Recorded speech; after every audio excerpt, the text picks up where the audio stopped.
안녕하세요. 현대 중국과 빈부격차에 대해 발표할 김솔희입니다. 먼저 중국에서 일어난 주요 사건 중 1989년에 일어난 천안문 사건에 대해 발표하겠습니다.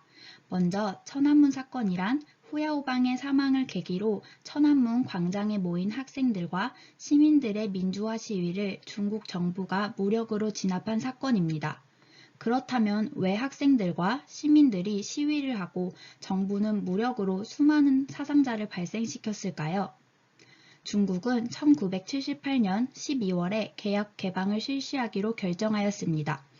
몇 가지 예로 땀을 흘려 돈을 벌면 본인의 소유가 되게 하고 국가가 기업을 통제하는 게 아니라 기업 스스로 경영 자유권을 가져 경제적 성장을 이루고자 개혁을 추구하였습니다.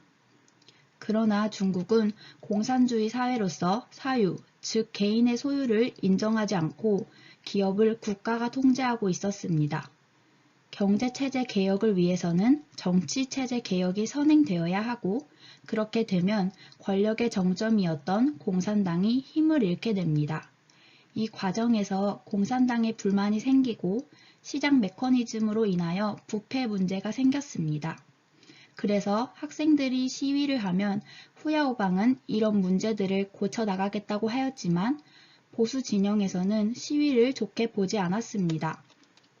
덩샤오핑은 별명이 오뚜기로서 보수 진영과 진보 진영 사이에서 균형자 역할을 하였는데 보수 진영의 큰 반발로 인하여 할 수 없이 후야오방을 자리에서 내려오게 하였습니다.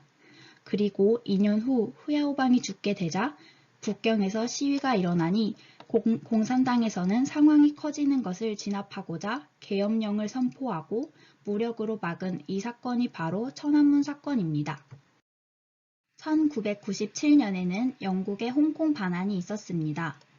아편 전쟁으로 인하여 난징 조약을 맺었지만 조약을 잘 이행하지 않아서 영국이 한 번 더 공격하여 두 차례에 걸쳐 전쟁을 겪었습니다. 그 이후 중국은 불평등한 조약에 대한 개선을 요구하였고 중국의 개혁 개방이 성공을 하면서 국제적인 위상이 커져 영국이 중국을 무시하지 못하여 홍콩을 돌려주었습니다. 그리고 중국은 15년간의 협상 끝에 2001년에 세계무역기구인 WTO에 가입하였고 2008년에는 베이징 올림픽도 개최하였습니다. 또한 정부는 많은 혁명가들을 낳아 길을 아는 다산 정책을 장려하였고 마오쩌둥도 이를 독려하였습니다. 그러나 1979년에 덩샤오핑이 한 자녀 정책을 실시하였고 2015년에는 중국 정부가 한 자녀 정책을 종료하였습니다. 이번에는 중국의 도시에 대해 설명하겠습니다. 중국의 인구가 가장 많은 도시는 충칭이며 그 다음으로는 베이징, 상하이입니다. 이 세 도시 중에서도 상하이의 인구 밀도가 가장 높습니다. 중국의 도시는 너무 많은 인구를 수용하고 있어서 교통, 환경오염, 의료시설 부족 등의 문제가 심각해지고 있습니다. 그래서 이러한 문제들을 해결하고자 중국 정부는 신도시를 세우고 있습니다.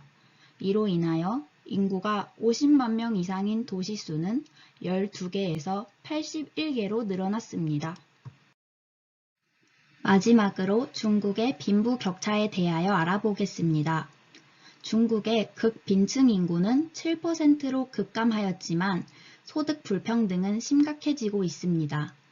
덩샤오핑이 개혁 개방을 실시하면서 수출이 편리한 동남부 연안 지역에 투자와 각종 특혜를 주었습니다. 그러자 동남부 연안 지역은 계속 발전을 하는 반면에 내륙 지방은 그렇지 않아 빈부격차가 커졌습니다. 그리고 농촌 출신의 노동자, 즉 농민공들은 도시에서 3D 업무에 종사하지만 호구제로 인하여 차별 대우를 받습니다. 농민공들은 도시 시민에 비하여 교육, 보건, 임금 등 모든 방면에서 불평등을 겪고 있습니다. 이러한 농민공들의 불평등을 해결하기 위하여 도시에 거주하는 사람들과 평등한 대우를 받게 해주는 그린카드제가 도입되었다고 합니다. 이상으로 현대 중국과 빈부격차에 대해 발표를 마치겠습니다. 감사합니다.